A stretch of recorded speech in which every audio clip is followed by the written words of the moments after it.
Մի օր գալու է վճարման օրը, դատաստանի օրը գալիս է և դու ծնկի ես գալու և պատասխան տաս, և քո հպարտությունը կփոխվի սարսափի, հոգիդ կսպասի հաշիվների ամփոփմանը և դու կլսես Աստծո ձայնը, մեկդի գնացեք ինձանից բոլոր անօրենություն գործողներ, ես ձեզ բնավ չեմ ճանաչում, հրեշտակները կթողնեն քեզ, հավիտենությունն առանց Աստծո կլինի և աշխարհն առանց հույսի, և հավիտենությունը սոսկալի կլինի, քան բառերը կարող են նկարագրել։ Միայն նրա համար, որ մերժել ես Հիսուս Քրիստոսին որպես Աստծո որդի։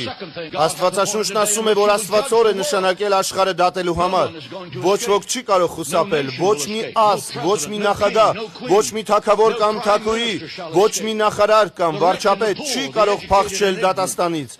Հարուստ թե աղքատ, կրթված թե անկիրթ, ուժեղ թե թույլ, երիտասարդ թե ծեր, բոլորը կանգնելու են Աստծո առջև, ամեն մի դատավոր Միացյալ Նահանգներում, որ բարձրագույն պաշտոն է զբաղեցնում, ծնկի է գալու բոլոր դարերի դատավոր